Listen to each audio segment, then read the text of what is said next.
ಎಲ್ಲರಿಗೂ ನಮಸ್ಕಾರ ಸ್ನೇಹಿತರೆ. ಯಶಸ್ಸಿಗಾಗಿ ಸಾಗರದ ಆಳಕ್ಕೆ ತಲುಪಿ ತಮ್ಮದೇ ಆದ ದಾರಿಯನ್ನ ನಿರ್ಮಿಸಿಕೊಳ್ಳುವ, ಪ್ರಪಂಚದ ನೋವನ್ನೆಲ್ಲ ತನ್ನೊಳಗೆ ಇಟ್ಟುಕೊಂಡು ಮುಗುಳ್ನಗುವ ಮುಖವಾಡ ಧರಿಸುವ, ಶಿಸ್ತಿನ ಸಿಪಾಯಿಯಂತೆ ಕಾಣುವ, ಆದರೆ ಹೃದಯದಲ್ಲಿ ಪ್ರೀತಿಯ ಮಹಾಸಾಗರವನ್ನೇ ಬಚ್ಚಿಟ್ಟುಕೊಂಡಿರುವ ವ್ಯಕ್ತಿಗಳೇ ಮೀನರಾಶಿ. ಮೀನರಾಶಿಯ ಬಂಧುಗಳೇ, ನೀವು ಈಗ ನೋಡುತ್ತಿರುವ ಈ ವಿಡಿಯೋ ಆಕಸ್ಮಿಕವಾಗಿ ನಿಮ್ಮ ಮುಂದೆ ಬಂದಿಲ್ಲ. ನಿಮ್ಮ ಜೀವನದ ಅತ್ಯಂತ ನಿರ್ಣಾಯಕ ಘಟ್ಟದಲ್ಲಿ ನಿಂತಿರುವ ನಿಮಗೆ ನಿಮ್ಮ ಇಷ್ಟ ದೇವರು ಅಥವಾ ನಿಮ್ಮ ಗುರುದೇವರು ಒಂದು ಪ್ರಮುಖ ಸಂದೇಶವನ್ನು ನೀಡಲು ಬಯಸಿದ್ದಾರೆ. ಇಷ್ಟು ದಿನ ನೀವು ಅನುಭವಿಸಿದ ನೋವು, ಅವಮಾನ, ಕಷ್ಟಗಳಿಗೆ ಪ್ರತಿಫಲ ಸಿಗುವ ಸಮಯ ಬಂದಿದೆ.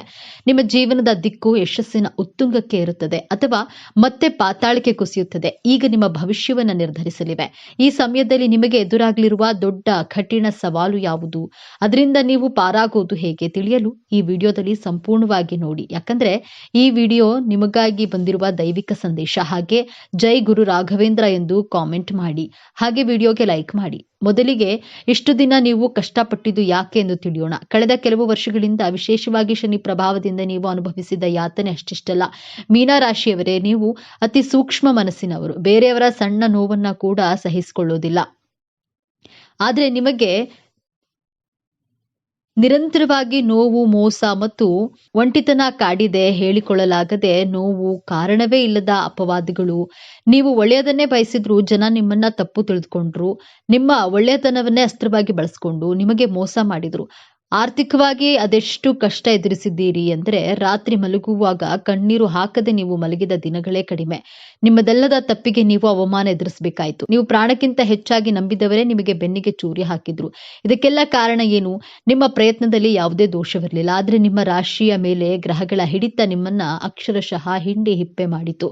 ಇದು ನಿಮ್ಮ ಜೀವನದ ಒಂದು ಅಗ್ನಿ ಪರೀಕ್ಷೆಯಾಗಿತ್ತು. ದೇವರು ನಿಮ್ಮನ್ನ ಶುದ್ಧ ಚಿನ್ನವನ್ನಾಗಿ ಮಾಡಲು ಇಷ್ಟೆಲ್ಲ ಪರೀಕ್ಷೆಗಳನ್ನ ಕೊಟ್ಟನು. ಆದ್ರೆ ಆ ಕಷ್ಟದ ದಿನಗಳನ್ನ, ಆ ಕರಾಳ ಅಧ್ಯಾಯನ ಈಗ ಮುಗಿಯುವ ಹಂತಕ್ಕೆ ಬಂದಿದೆ. ಹೌದು, ಈ ಸಮಯವನ್ನ ನಿಮ್ಮ ಜೀವನದ ಸುವರ್ಣ ಯುಗ ಎಂದು ಬರೆದಿಟ್ಕೊಳ್ಳಿ. ನಿಮ್ಮ ರಾಶಿಯಾಧಿಪತಿಯಾದ ಗುರುಬಲದ ಸಂಪೂರ್ಣ ಕೃಪೆ ಮತ್ತು ನೀವು ಪಟ್ಟ ಶ್ರಮಕ್ಕೆ ಶನಿ ಮಹಾತ್ಮನು ಈಗ ಪ್ರತಿಫಲ ನೀಡಲು ಬಯಸಿದ್ದಾನೆ. ನಿಮ್ಮ ಜೀವನದ ಪ್ರತಿಯೊಂದು ಕ್ಷೇತ್ರವು ಹೇಗೆ ಅದ್ಭುತವಾಗಿ ಬದಲಾಗುತ್ತೆ ಎಂದು ಈಗ ಒಂದೊಂದಾಗಿ ನೋಡೋಣ. ಮೊದಲನೇದಾಗಿ, ನಿಮ್ಮ ವೃತ್ತಿ ಜೀವನ.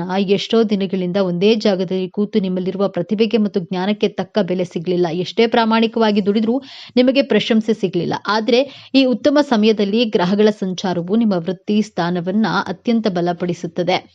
ಯಾರು ನಿಮ್ಮನ್ನ ಕಡೆಗಣಿಸಿದ್ದಾರೋ ಅವರೇ ನಿಮ್ಮ ಬಳಿ ಸಲಹೆ ಕೇಳಿ ಬರುವ ಸಮಯವಿದು. ಅನಿರೀಕ್ಷಿತವಾಗಿ ಒಂದು ದೊಡ್ಡ ಜವಾಬ್ದಾರಿ ಅಥವಾ ನೀವು ವರ್ಷಗಳಿಂದ ಕಾಯುತ್ತಿದ್ದ ಕೆಲಸ ನಿಮ್ಮ ಕೈ ಸೇರಲಿದೆ. ನಿಮ್ಮ ಸೃಜನಶೀಲತೆಗೆ ಈಗ ದೊಡ್ಡ ಮನ್ನಣೆ ಸಿಗಲಿದೆ. ಇನ್ನು ಉದ್ಯೋಗ ಬದಲಾವಣೆ ಮಾಡಬೇಕು ಎಂದುಕೊಂಡವರಿಗೆ ಈಗಿರುವ ಕೆಲಸ ಬಿಡಬೇಕಾ ಬೇಡವಾ ಎಂಬ ಮಹಾಗೊಂದಲದಲ್ಲಿದ್ದ ನಿಮಗೆ ಈ ಸಮಯ ಅತ್ಯಂತ ಶುಭ ಸಮಯ. ನಿಮಗೆ ಬರುವ ಹೊಸ ಉದ್ಯೋಗದ ಅವಕಾಶಗಳು ನೀವು ಕನಸಿನಲ್ಲೂ ನಿರೀಕ್ಷೆ ಮಾಡೋದಕ್ಕಿಂತ ದೊಡ್ಡ ಮಟ್ಟದಲ್ಲಿರುತ್ತೆ. ಸಂಬಳ, ಹುದ್ದೆ ಎರಡರಲ್ಲೂ ದೊಡ್ಡ ಏರಿಕೆಯನ್ನ ಕಾಣ್ತೀರಿ. ವಿದೇಶಕ್ಕೆ ಹೋಗುವ ಪ್ರಯತ್ನದಲ್ಲಿದ್ರೆ, ವೀಸಾ ನಿರೀಕ್ಷೆಯಲ್ಲಿದ್ದವರಿಗೆ ಶುಭ ಸುದ್ದಿ ನಿಮ್ಮ ಕಿವಿಗೆ ಬೀಳಲಿದೆ. ಸರ್ಕಾರಿ ಉದ್ಯೋಗಕ್ಕಾಗಿ ಪರೀಕ್ಷೆ ಬರೆದು ಕಾಯ್ತಿರುವವರಿಗೆ ನಿಮ್ಮ ಹೆಸರು ಪಟ್ಟಿಯಲ್ಲಿ ಬರುವ ಸಾಧ್ಯತೆ ಸ್ಪಷ್ಟವಾಗಿ ಕಾಣ್ತಿದೆ. ಧೈರ್ಯವಾಗಿ ಮುನ್ನುಗ್ಗಿ ಯಶಸ್ಸು ನಿಮ್ಮದೇ. ಎರಡನೆಯದಾಗಿ, ಶತ್ರುಗಳ ಕಾಟ ಮತ್ತು ಕೋರ್ಟ್ ಕಚೇರಿ. ನಿಮ್ಮ ಬೆನ್ನ ಹಿಂದೆ ಮಾತನಾಡುವವರು, ನಿಮ್ಮ ಹೇಳಿಕೆಗಳನ್ನ ಸಹಿಸದ ಗುಪ್ತ ಶತ್ರುಗಳು ನಿಮ್ಮ ವಿರುದ್ಧವೇ ಪಿತೂರಿ ಮಾಡುವುದರಿಂದ ನೀವು ಬಹಳಷ್ಟು ನೊಂದಿದ್ದೀರಿ. ನೀವು ಸೂಕ್ಷ್ಮ ಮನಸ್ಸಿನವರಾಗಿದ್ದರಿಂದ ಸಣ್ಣ ಮಾತು ನಿಮಗೆ ದೊಡ್ಡ ಗಾಯ ಮಾಡಿತ್ತು. ಆದ್ರೆ ಆ ಸಮಯದಲ್ಲಿ ನಿಮ್ಮ ರಾಶಿಯಾಧಿಪತಿ ಗುರುವು ದೈವಿಕ ನ್ಯಾಯವನ್ನು ಒದಗಿಸ್ತಾನೆ.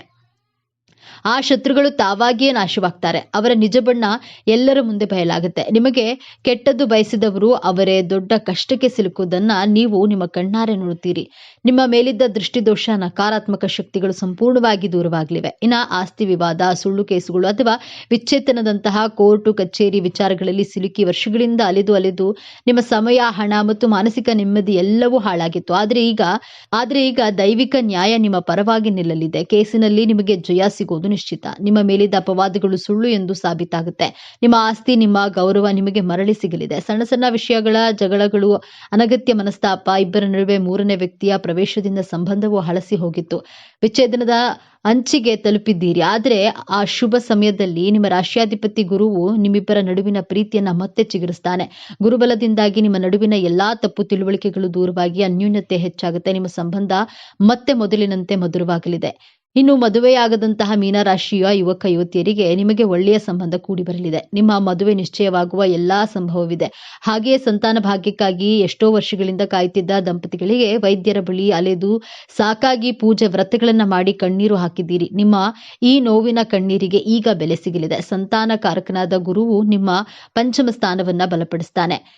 ನಿಮ್ಮ ಮನೆಯಲ್ಲಿ ತೊಟ್ಟಿಲು ತೂಗುವ ಶುಭ ಸುದ್ದಿ ನಿಮ್ಮ ಕಿವಿಗೆ ಬೀಳಲಿದೆ. ನಿಮ್ಮ ಮಕ್ಕಳ ಹಠಮಾರಿತನ, ಓದಿನಲ್ಲಿ ಗಮನ ಇಲ್ಲದಿರುವುದು ಅಥವಾ ಅವರ ಆರೋಗ್ಯದ ಬಗ್ಗೆ ನಿಮಗೆ ದೊಡ್ಡ ಚಿಂತೆಯಾಗಿತ್ತು. ಅವರು ದಾರಿ ತಪ್ಪುತ್ತಿದ್ದಾರೆ ಎಂಬ ಭಯ ನಿಮ್ಮನ್ನ ಕಾಡ್ತಿತ್ತು. ಆದ್ರೆ ಇದೀಗ ನಿಮ್ಮ ಮಕ್ಕಳಲ್ಲಿ ಅದ್ಭುತವಾದ ಸಕಾರಾತ್ಮಕ ಬದಲಾವಣೆಗಳನ್ನ ಕಾಣ್ತೀರಿ. ಅವರೇ ಜವಾಬ್ದಾರಿಯಿಂದ ಓದಲು ಪ್ರಾರಂಭಿಸ್ತಾರೆ. ಉನ್ನತ ಶಿಕ್ಷಣಕ್ಕಾಗಿ ಅವರು ಬಯಸಿದ್ರೆ ಕಾಲೇಜಿನಲ್ಲಿ ಸೀಟು ಸಿಗಲಿದೆ. ಅವರ ಆರೋಗ್ಯದಲ್ಲಿ ಚೇತರಿಕೆ ಕಂಡು, ಅವರ ನಡವಳಿಕೆಯಲ್ಲಿ ಸಕಾರಾತ್ಮಕ ಬದಲಾವಣೆ ಕಂಡು ಸಮಾಜದಲ್ಲಿ ನಿಮಗೊಂದು ಹೆಮ್ಮೆ ಮತ್ತು ಗೌರವವನ್ನು ತಂದುಕೊಡ್ತಾರೆ. ನಿಮ್ಮ ಚಿಂತೆ ದೂರವಾಗಲಿದೆ. ಇದು ಅತ್ಯಂತ ಪ್ರಮುಖವಾದ ಬದಲಾವಣೆ. ನೀವು ನಂಬಿಕೊಂಡು ಕೊಟ್ಟ ಸಾಲ, ನಿಮ್ಮ ಒಳ್ಳೆತನವನ್ನೇ ಬಳಸಿಕೊಂಡು ಆಪ್ತರಿಗೆ ಕೊಟ್ಟ ಹಣ ವಾಪಸ್ ಬಾರದೆ ನೀವು ಮೋಸ ಹೋಗಿದ್ದೀರಿ. ಆ ಹಣ ಇನ್ನೇನೂ ಬರೋದೇ ಇಲ್ಲ ಎಂದು ನೀವು ಕೈ ಚೆಲ್ಲಿದ್ದೀರಿ. ಆದ್ರೆ ಈಗ ಯಾರು ನಿಮ್ಮಿಂದ ಹಣವನ್ನ ಪಡೆದಿದ್ರೋ ಅವರೇ ನಿಮ್ಮನ್ನ ಹುಡುಕಿಕೊಂಡು ಬಂದು ನಿಮ್ಮ ಹಣವನ್ನ ವಾಪಸ್ ಕೊಡುವ ಚಮತ್ಕಾರ ನಡೆಯಲಿದೆ. ಇಷ್ಟೆಲ್ಲ ನಿರೀಕ್ಷಿತ ಧನಾಗಮನ, ಆರ್ಥಿಕ ಸಂಕಷ್ಟದಿಂದ ತತ್ತರಿಸಿ ಹೋಗಿದ್ದ ನಿಮಗೆ ಈಗ ನೀವು ನಿರೀಕ್ಷೆ ಮಾಡದ ಮೂಲಗಳಿಂದ ಬಹುಶಃ ಹಳೆಯ ಹೂಡಿಕೆಯ ಮೂಲಕ ಅಥವಾ ಪಿತ್ರಾರ್ಜಿತ ಆಸ್ತಿಯ ಪಾಲು ದೊರೆಯುವ ಮೂಲಕ ದೊಡ್ಡ ಮೊತ್ತದ ಹಣದ ಹರಿವು ಬರಲಿದೆ. ನಿಮ್ಮ ಎಲ್ಲಾ ಸಾಲಗಳು ತೀರಿ ನೀವು ಸಾಲಮುಕ್ತರಾಗುವ ಸಮಯವಿದು. ಲಕ್ಷ್ಮೀ ದೇವಿಯು ನಿಮ್ಮ ಮನೆಯಲ್ಲಿ ಸ್ಥಿರವಾಗಿ ನೆಲೆಸ್ತಾಳೆ. ವ್ಯಾಪಾರ ವ್ಯವಹಾರದಲ್ಲಿ ಸತತ ನಷ್ಟ ಅನುಭವಿಸಿ ಇನ್ನೇನು ಮುಚ್ಚು ಬಿಡಬೇಕು ಎನ್ನುವಂತಹ ಸ್ಥಿತಿಯಲ್ಲಿದ್ದ ನಿಮಗೆ ಈಗ ಪುನರ್ಜನ್ಮ ನೀಡಲಿದೆ. ನಿಮ್ಮ ವ್ಯಾಪಾರಕ್ಕೆ ಹೊಸ ಪಾಲುದಾರರು ಸಿಗಬಹುದು ಅಥವಾ ನಿಮ್ಮ ಒಂದು ಸೃಜನಶೀಲ ಆಲೋಚನೆಗೆ ದೊಡ್ಡ ಮಟ್ಟದಲ್ಲಿ ಯಶಸ್ಸು ಕಾಣಬಹುದು. ಗ್ರಾಹಕರ ಸಂಖ್ಯೆ ಹೆಚ್ಚಾಗಿ ನಿಮ್ಮ ಲಾಭವು 10 ಪಟ್ಟು ಹೆಚ್ಚಾಗಲಿದೆ. ಇಷ್ಟೆಲ್ಲ ಅದ್ಭುತ ಯಶಸ್ಸು, ಹಣ, ಗೌರವ, ಸಂಬಂಧಗಳು ಎಲ್ಲವೂ ನಿಮ್ಮದಾಗಲಿದೆ. ಆದ್ರೆ ನಿಮ್ಮ ಮುಂದೆ ಒಂದು ದೊಡ್ಡ ಕಷ್ಟಕರವಾದ ಸವಾಲು ಕೂಡ ಎದುರಾಗಲಿದೆ. ಈ ಸವಾಲನ್ನ ನೀವು ಗೆಲ್ಲಲೇಬೇಕು. ಆ ಸವಾಲು ಹೊರಗಿನಿಂದ ಬರೋದಿಲ್ಲ, ಅದು ನಿಮ್ಮ ಶತ್ರುಗಳಿಂದ ಬರೋದಿಲ್ಲ, ಅದು ನಿಮ್ಮ ಒಳಗಿನಿಂದಲೇ ಬರುತ್ತದೆ. ಆ ಸವಾಲೇ ನಿಮ್ಮ ಅತಿಯಾದ ಭಾವನಾತ್ಮಕ ಯೋಚನೆ ಮತ್ತು ಹಳೆಯದನ್ನ ನೆನೆಯೋದು. ಹೌದು, ಮೀನರಾಶಿಯವರೇ, ನಿಮ್ಮ ರಾಶಿಯಾಧಿಪತಿ ಗುರು. ನೀವು ಜ್ಞಾನಿಗಳು, ದೈವ ಭಕ್ತರು. ಆದ್ರೆ ನೀವು ಅತಿ ಹೆಚ್ಚು ಭಾವನಾತ್ಮಕ ಜೀವಿಗಳು. ನಿಮಗೆ ಯಾರು ಮೋಸ ಮಾಡಿದ್ರೋ, ಯಾರು ನೋವು ಕೊಟ್ರೋ ಅದನ್ನೇ ಮತ್ತೆ ಮತ್ತೆ ನೆನೆದು ನಿಮ್ಮ ವರ್ತಮಾನವನ್ನ ಹಾಳು ಮಾಡ್ಕೊಳ್ತೀರಿ. ಈಗ ನಿರೀಕ್ಷಿತ ಯಶಸ್ಸು, ಹಣ, ಅಧಿಕಾರ ನಿಮ್ಮ ಕೈಗೆ ಬಂದಾಗ ನೀವು ಮತ್ತೆ ಹಳೆಯ ನೋವುಗಳನ್ನೇ ನೆನೆಸುತ್ತಾ ಇದೆಲ್ಲ ನಿಜವೇ, ಇದು ನನ್ನ ಕೈತಪ್ಪಿ ಹೋಗುವುದೇ ಎಂದು ಅತಿಯಾಗಿ ಯೋಚಿಸಿ ಭಯಪಟ್ಟು ಬಂದ ಅವಕಾಶವನ್ನು ಸಂಪೂರ್ಣವಾಗಿ ಬಳಸಿಕೊಳ್ಳದೆ ಇರುವ ಅಪಾಯವಿದೆ. ಯಶಸ್ಸು ಪಡೆಯೋದು ಎಷ್ಟು ಮುಖ್ಯವೋ ಅದನ್ನ ಧೈರ್ಯದಿಂದ, ಸಂತೋಷದಿಂದ ಅನುಭವಿಸೋದು ಅದಕ್ಕಿಂತ ಮುಖ್ಯ. ಹಾಗಾದ್ರೆ ಈ ದೊಡ್ಡ ಸಮಸ್ಯೆಯಿಂದ ಪಾರಾಗೋದು ಹೇಗೆ? ಈ ಯಶಸ್ಸನ್ನ ಶಾಶ್ವತವಾಗಿ ಉಳಿಸ್ಕೊಳ್ಳೋದು ಹೇಗೆ? ಪರಿಹಾರ ತುಂಬಾ ಸರಳವಾಗಿದೆ. ಆದ್ರೆ ಇದನ್ನ ನೀವು ಅತ್ಯಂತ ಶ್ರದ್ಧೆಯಿಂದ ಪಾಲಿಸಬೇಕು. ನಿಮಗೆ ನೋವು ಕೊಟ್ಟವರನ್ನ ಮನಸ್ಸಿನಿಂದಲೇ ಕ್ಷಮಿಸಿಬಿಡಿ. ಅವರಿಗಾಗಿ ಅಲ್ಲ, ನಿಮ್ಮ ಮಾನಸಿಕ ಶಾಂತಿಗಾಗಿ. ಹಳೆಯ ಗಾಯವನ್ನ ನೆನೆದು ಕೆರೆದು ನೋವು ಮಾಡಿಕೊಳ್ಳುವುದನ್ನ ಸಂಪೂರ್ಣವಾಗಿ ನಿಲ್ಲಿಸಿ. ನಿಮ್ಮ ರಾಶಿಯಾಧಿಪತಿಯಾದ ಗುರುವಿನ ಕೃಪೆಗಾಗಿ ಪ್ರತಿ ಗುರುವಾರ ಹತ್ತಿರದ ದೇವಸ್ಥಾನಕ್ಕೆ, ವಿಶೇಷವಾಗಿ ದತ್ತಾತ್ರೇಯ, ಸಾಯಿಬಾಬಾ ಅಥವಾ ರಾಘವೇಂದ್ರ ಸ್ವಾಮಿಗಳ ಮಠಕ್ಕೆ ಹೋಗಿ ಅಥವಾ ಹಸಿದವರಿಗೆ ಕಡಲೆಬೇಳೆ ಅಥವಾ ಬಾಳೆಹಣ್ಣನ್ನ ದಾನ ಮಾಡಿ. ಇದು ನಿಮ್ಮ ಮನಸ್ಸನ್ನ ಸ್ಥಿರವಾಗಿಸಿ ಭಾವನಾತ್ಮಕ ಒತ್ತಡದಿಂದ ಹೊರಬರುವ ಶಕ್ತಿಯನ್ನ ನೀಡುತ್ತೆ. ನಿಮಗೆ ಯಶಸ್ಸು ಸಿಕ್ಕಾಗ, ಹಣ ಬಂದಾಗ ಅದನ್ನ ತಲೆಗೇರಿಸಿಕೊಳ್ಬೇಡಿ. ತಕ್ಷಣ ನಿಮ್ಮ ಇಷ್ಟ ದೇವರನ್ನ ಅಥವಾ ಗುರುವನ್ನ ಮನಸ್ಸಿನಲ್ಲಿ ಸ್ಮರಿಸಿ, ಇದೆಲ್ಲ ನಿನ್ನ ಕೃಪೆ, ನನ್ನದಲ್ಲ ಎಂದು ಕೃತಜ್ಞತೆಯನ್ನ ಸಲ್ಲಿಸಿ. ಯಶಸ್ಸು ಬಂದಾಗ ತಲೆಬಾಗಿರಿ. ಈ ಒಂದು ವಿನಯಂತಿಕೆ ನಿಮ್ಮ ಎಲ್ಲಾ ಭಾಗ್ಯವನ್ನ ನಿಮ್ಮ ಬಳಿಯೇ ಉಳಿಸುತ್ತದೆ. ಮೀನರಾಶಿಯವರೇ, ನಿಮ್ಮ ಜೀವನವನ್ನ ಸಂಪೂರ್ಣವಾಗಿ ಬದಲಾಯಿಸುವ ಶಕ್ತಿ, ನಿಮ್ಮ ವಿಜಯ ಆರಂಭವಾಗಲಿದೆ. ನೀವು ಅನುಭವಿಸಿದ ಪ್ರತಿಯೊಂದು ನೋವಿಗೂ ಈಗ ಪ್ರತಿಫಲ ಸಿಗಲಿದೆ. ನಿಮ್ಮ ಕಣ್ಣೀರು ಈಗ ಆನಂದ ಭಾಷ್ಪವಾಗಿ ಬದಲಾಗುವ ಸಮಯ ಬಂದಿದೆ. ನೆನಪಿಡಿ, ಈ ವಿಡಿಯೋ ನಿಮಗೆ ತಲುಪಿದ್ದು ಆಕಸ್ಮಿಕವಲ್ಲ. ಇದು ನಿಮ್ಮ ಇಷ್ಟ ದೇವರು ನಿಮಗೆ ನೀಡುತ್ತಿರುವ ಸ್ಪಷ್ಟ ಸಂದೇಶ. ಈ ಅದ್ಭುತ ಸಮಯವನ್ನ ಸದುಪಯೋಗಪಡಿಸಿಕೊಳ್ಳಿ. ನಿಮ್ಮ ಜೀವನದ ಹೊಸ ಅಧ್ಯಾಯಕ್ಕೆ ತಯಾರಾಗಿರಿ. ನಿಮ್ಮ ನಂಬಿಕೆಯ ಸಂಕೇತವಾಗಿ ನಿಮ್ಮ ಜೀವನ ಬದಲಾಗಬೇಕು ಎನ್ನುವ ಸಂಕಲ್ಪದೊಂದಿಗೆ ತಪ್ಪದೆ ನಿಮ್ಮ ಕುಲದೇವರು ಅಥವಾ ನಿಮ್ಮ ಇಷ್ಟ ದೇವರ ಹೆಸರನ್ನ ಕಾಮೆಂಟ್ ಮಾಡಿ. ಆ ಭಗವಂತನು ನಿಮ್ಮನ್ನು ಸದಾ ಕಾಪಾಡಲಿ. ಸರ್ವೇ ಜನೋ ಸುಖಿನೋ ಭವತು. ಇದೇ ತರಹದ ಜ್ಯೋತಿಷ್ಯಕ್ಕೆ ಸಂಬಂಧಪಟ್ಟಂತಹ ವಿಡಿಯೋ ನೋಡಲು ನಮ್ಮ ಚಾನೆಲ್ಗೆ ಸಬ್ಸ್ಕ್ರೈಬ್ ಆಗಿ. ಮೀನ ರಾಶಿಯವರಿಗೆ ದೇವರು ಕೊಟ್ಟಿರುವಂತಹ ಅದೃಷ್ಟ ಹಾಗೂ ಶಕ್ತಿಯುತವಾದ ವರ ಯಾವುದು ಎನ್ನುವುದರ ಬಗ್ಗೆ ನೋಡೋದಾದ್ರೆ, ಮೀನ ರಾಶಿಯವರಿಗೆ ಯಾವೆಲ್ಲ ಸ್ವಭಾವ ಇರುತ್ತದೆ? ಮೀನ ರಾಶಿಯವರ ಮುಂದಿನ ಜೀವನವನ್ನ ಹೇಗೆಲ್ಲ ನಡೆಸ್ತಾರೆ, ಮೀನ ರಾಶಿಯವರಿಗೆ ಹಣಕಾಸಿನ ವಿಚಾರದಲ್ಲಿ ಹೇಗೆಲ್ಲ ಅನುಕೂಲತೆಗಳು ಇರುತ್ತವೆ, ಮೀನ ರಾಶಿಯವರ ನಡತೆ ಹಾಗೂ ಸ್ವಭಾವ ಹೇಗಿರುತ್ತದೆ, ಮೀನ ರಾಶಿಯವರಿಗೆ ವಿದ್ಯಾಭ್ಯಾಸದ ಕುರಿತು ಮುಂದಿನ ಜೀವನ ಹೇಗಿರುತ್ತದೆ, ಮೀನ ರಾಶಿಯವರು ಇವರ ಕುಟುಂಬವನ್ನ ಹೇಗೆಲ್ಲ ನಿಭಾಯಿಸ್ತಾರೆ, ಈ ಎಲ್ಲಾ ವಿಚಾರಗಳ ಬಗ್ಗೆ ಈ ವಿಡಿಯೋದಲ್ಲಿ ಮೀನ ರಾಶಿಯವರ ಸಂಪೂರ್ಣ ಮಾಹಿತಿಯನ್ನ ತಿಳಿಯೋಣ. ಅದಕ್ಕೂ ಮುಂಚೆ ನೀವೇನಾದರೂ ದೇವರು ಮತ್ತು ಜ್ಯೋತಿಷ್ಯ ಶಾಸ್ತ್ರವನ್ನ ನಂಬೋದಾದ್ರೆ ಈ ವಿಡಿಯೋಗೆ ಈಗಲೇ ಲೈಕ್ ಮಾಡಿ ಮತ್ತು ತಪ್ಪದೆ ನಮ್ಮ ಚಾನಲ್ಗೆ ಸಬ್ಸ್ಕ್ರೈಬ್ ಮಾಡಿಕೊಳ್ಳಿ. ಹೌದು ಸ್ನೇಹಿತರೆ, ಮೀನರಾಶಿಯವರಿಗೆ ದೇವರು ಕೊಟ್ಟಿರುವಂತಹ ಅದೃಷ್ಟ ಹಾಗೂ ಶಕ್ತಿಯುತವಾದ ವರಗಳು ಯಾವುದೆಂದು ನೋಡೋಣ. ಮೀನರಾಶಿಯವರು ಯಾವಾಗಲೂ ಕೂಡ ಓಡಾಡಿಕೊಂಡೇ ಇರ್ತಾರೆ. ಯಾವ ರೀತಿ ಅಂದ್ರೆ ನೀರಿನಲ್ಲಿ ಮೀನಿನ ಹೆಜ್ಜೆಯನ್ನ ಹೇಗೆ ಕಂಡು ಹಿಡಿಯೋಕೆ ಆಗಲ್ವೋ ಅದೇ ರೀತಿಯಾಗಿ ಮೀನರಾಶಿಯವರು ಎಲ್ಲೆಲ್ಲಿ ಸುತ್ತುತ್ತಾರೋ ಎನ್ನುವುದನ್ನ ಸಹ ಕಂಡು ಹಿಡಿಯಲು ಸಾಧ್ಯವಿಲ್ಲ. ಆ ರೀತಿಯಾಗಿ ಒಂದು ಕಡೆಯಿಂದ ಇನ್ನೊಂದು ಕಡೆ, ಇನ್ನೊಂದು ಕಡೆಯಿಂದ ಮತ್ತೊಂದು ಕಡೆ, ಮತ್ತೊಂದು ಕಡೆಯಿಂದ ಮಗದೊಂದು ಕಡೆ, ಹೀಗೆ ಸುತ್ತುವುದೇ ಇವರಿಗೆ ಹವ್ಯಾಸವಾಗಿರುತ್ತದೆ ಎಂದೇ ಹೇಳಲಾಗುತ್ತೆ. ಮೀನರಾಶಿಯವರು ಒಂದು ಕಡೆ ಯಾವುದೇ ಕಾರಣಕ್ಕೂ ಸಹ ಕೂರೋದಿಲ್ಲ. ನೀರಿನಲ್ಲಿ ಮೀನು ಹೇಗೆಲ್ಲ ಓಡಾಡುತ್ತದೆಯೋ ಅದೇ ರೀತಿಯಾಗಿ ಇವರು ಸಹ ತುಂಬಾನೇ ಓಡಾಡಿಕೊಂಡೇ ಇರ್ತಾರೆ. ಮೀನರಾಶಿಯವರಿಗೆ ಬುದ್ಧಿ ಎನ್ನುವುದು ಸ್ವಲ್ಪ ಜಾಸ್ತಿ ಇರುತ್ತದೆ. ಮೀನರಾಶಿಯವರು ಟ್ಯಾಲೆಂಟ್ ಜೊತೆಗೆ ಇಂಟೆಲಿಜೆಂಟ್ ಸಹ ಆಗಿರ್ತಾರೆ.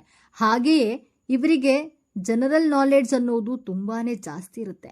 ಬೇರೆ ರಾಶಿಯವರಿಗೆ ಹೋಲಿಸಿಕೊಂಡ್ರೆ ಈ ಮೀನರಾಶಿಯವರು ನೋಡಲು ತುಂಬಾ ಸೈಲೆಂಟ್ ಆಗಿರ್ತಾರೆ. ಆದರೆ ಇವರಿಗೆ ಬುದ್ಧಿಶಕ್ತಿ ಅನ್ನೋದು ಸ್ವಲ್ಪ ಜಾಸ್ತಿಯೇ ಆಗಿರುತ್ತದೆ. ಮೀನರಾಶಿಯವರು ಎಷ್ಟು ಸೈಲೆಂಟ್ ಆಗಿರ್ತಾರೆ ಅಂದ್ರೆ ಅವರಿಗೆ ಏನು ಗೊತ್ತೇ ಇಲ್ವೇನೋ, ಇವರು ಏನನ್ನೂ ಸಹ ತಿಳಿದುಕೊಂಡಿಲ್ವೇನೋ ಅನ್ನೋ ತರ ಇರ್ತಾರೆ.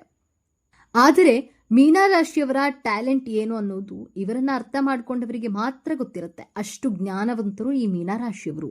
ಇನ್ನ ಮೀನರಾಶಿಯಲ್ಲಿ ಹುಟ್ಟಿದವರು ತುಂಬಾನೇ ಅದೃಷ್ಟವಂತರು ಎಂದೇ ಹೇಳಬಹುದು. ಇವರಂತಹ 12 ರಾಶಿಗಳಲ್ಲಿ ಈ ಒಂದು ಮೀನರಾಶಿಯವರು ಬಹಳ ಅದ್ಭುತವಂತರು. ಯಾಕಂದ್ರೆ ಇವರು ಜಾಸ್ತಿ ಮಾತನಾಡೋದಿಲ್ಲ, ಎಷ್ಟು ಬೇಕೋ ಅಷ್ಟೇ ಮಾತನಾಡ್ತಾರೆ. ಹಾಗೆಯೇ ಅತ್ಯಂತ ಬುದ್ಧಿಶಕ್ತಿ ಹಾಗೂ ಜ್ಞಾನವಂತರಾಗಿರ್ತಾರೆ. ಅದೇ ತಾನೇ ಮನುಷ್ಯನಿಗೆ ಮುಖ್ಯವಾಗಿ ಬೇಕಾಗಿರೋದು. ಸೈಲೆಂಟ್ ಆಗಿಯೇ ಇದ್ದು ಸಕ್ಸಸ್ ಕಾಣುವಂಥದ್ದು. ಇದೇ ರೀತಿಯಾಗಿ ಮೀನರಾಶಿಯವರು ಇರುವಂಥದ್ದು. ಯಾವುದೇ ಜಗಳಕ್ಕೆ ಹೋಗೋದಿಲ್ಲ, ಯಾವುದೇ ರೀತಿಯಾದಂತಹ ಭಿನ್ನಾಭಿಪ್ರಾಯ ಮಾಡಿಕೊಳ್ಳಲ್ಲ, ಯಾರಿಗೂ ಸಹ ಕೆಟ್ಟದನ್ನ ಬಯಸೋದಿಲ್ಲ. ಪ್ರತಿಯೊಬ್ಬರಿಗೂ ಇವರೇ ಒಳ್ಳೆಯದನ್ನ ಮಾಡಿಕೊಂಡು ಬರುವಂತಹ ಗುಣ ಇವರದ್ದಾಗಿರುತ್ತೆ. ಹಾಗೆಯೇ ಇವರ ಜೀವನದಲ್ಲಿ ಓಡಾಡಿಕೊಂಡು ಕಷ್ಟಪಟ್ಟು ಇವರ ಜೀವನವನ್ನ ಇವರೇ ಉದ್ಧಾರ ಮಾಡಿಕೊಳ್ಳುವುದರ ಕಡೆ ತುಂಬಾನೇ ಗಮನವನ್ನ ಕೊಡ್ತಾರೆ ಎಂದೇ ಹೇಳಬಹುದು. ಹಾಗಾಗಿ ಮೀನರಾಶಿಯಲ್ಲಿ ಹುಟ್ಟಿರುವಂತಹವರು ತುಂಬಾನೇ ಅದೃಷ್ಟವಂತರಾಗಿರ್ತಾರೆ. ಇನ್ನು ಮೀನರಾಶಿಯವರಿಗೆ ಎಲ್ಲಾ ರೀತಿಯಾದಂತಹ ಯೋಗಗಳು, ಭೋಗಗಳು ಅನ್ನೋದು ಸಿಕ್ಕೇ ಸಿಗುತ್ತೆ. ಅದಕ್ಕಾಗಿಯೇ ಇವರನ್ನ ಅದೃಷ್ಟವಂತರು ಎಂದೇ ಹೇಳಬಹುದು.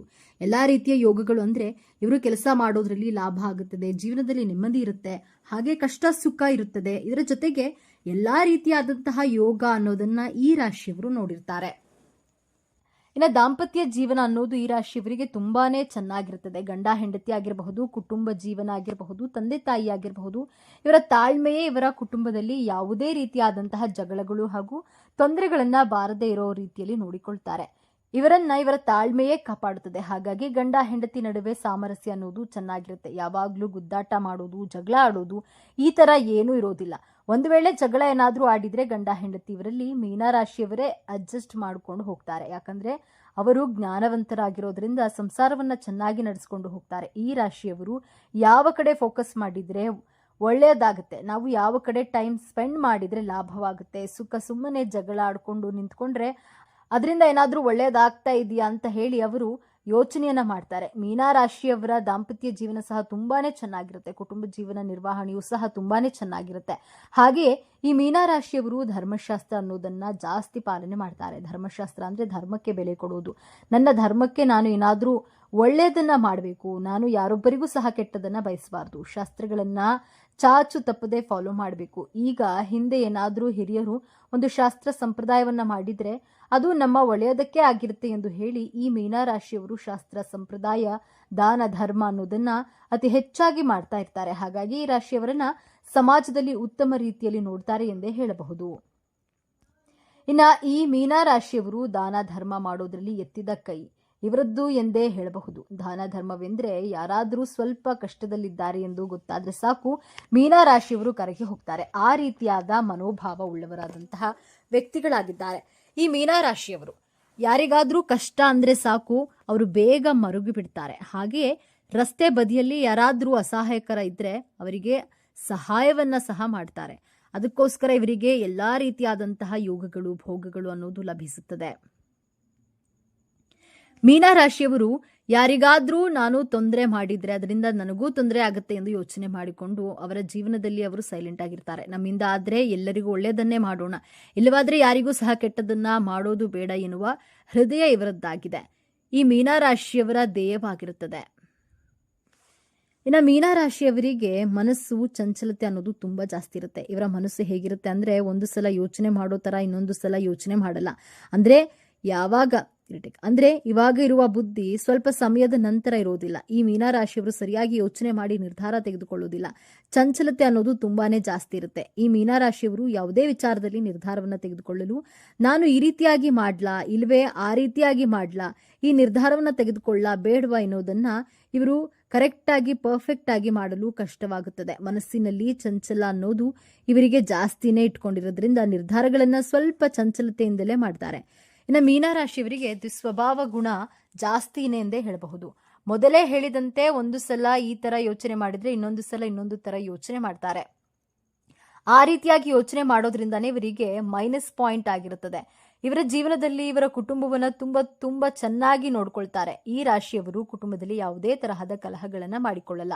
ನನ್ನ ಕುಟುಂಬವೇ ನನಗೆ ಮೊದಲು ಎನ್ನುವ ರೀತಿಯಲ್ಲಿ ಕುಟುಂಬಕ್ಕೆ ಪ್ರಿಫರೆನ್ಸ್ ಕೊಡ್ತಾರೆ. ಆ ರೀತಿಯಾಗಿ ಅವರು ಕುಟುಂಬವನ್ನ ನೋಡ್ಕೊಳ್ತಾರೆ. ಯಾವುದೇ ರೀತಿಯಾದಂತಹ ಜಗಳಗಳು ಅನ್ನೋದು ತೀರಾ ಕಡಿಮೆ ಇರುತ್ತೆ. ಜೊತೆಗೆ ಕುಟುಂಬದ ಸದಸ್ಯರನ್ನ ಪ್ರೀತಿಯಿಂದ ಕಾಣ್ತಾರೆ. ಈ ಮೀನರಾಶಿಯವರು ಬೇಗ ಈಸಿಯಾಗಿ ಎಲ್ಲರನ್ನ ನಂಬಿಬಿಡ್ತಾರೆ. ಹಾಗೆ ನಂಬಿ ಅಷ್ಟೇ ಬೇಗ ಮೋಸ ಹೋಗ್ತಾರೆ. ಇವರು ಈಸಿಯಾಗಿ ಪ್ರತಿಯೊಬ್ಬರನ್ನ ಇವರೆಲ್ಲರೂ ನಮ್ಮವರೇ, ಎಲ್ಲರೂ ನನ್ನವರೇ ಎಂದು ತುಂಬಾನೇ ಪ್ರೀತಿಯಿಂದ ನಂಬಿಬಿಡ್ತಾರೆ. ಆದರೆ ಈ ರೀತಿಯಾಗಿ ನಂಬೋದ್ರಿಂದ ಇವರ ಜೀವನದಲ್ಲಿ ಇವರಿಗೆ ನಂಬಿಕೆ ದ್ರೋಹ ಅನ್ನೋದನ್ನ ಇವರ ಜೊತೆಯಲ್ಲಿಯೇ ಇದ್ದವರು ಮಾಡ್ತಾರೆ. ಅವರು ಯಾರಾದ್ರೂ ಸರಿ ಅಥವಾ ಇವರಿಗೆ ಯಾರೇ ಸಿಗಲಿ ಅವರನ್ನ ನಂಬಿಬಿಡ್ತಾರೆ. ಮೀನರಾಶಿಯವರನ್ನ ಯಾರಾದ್ರೂ ಏನಾದ್ರೂ ಚೆನ್ನಾಗಿ ಮಾತನಾಡಿಸಿದ್ರೆ ಸಾಕು ಅವರನ್ನ ವೇಗವಾಗಿ ನಂಬಿಡ್ತಾರೆ.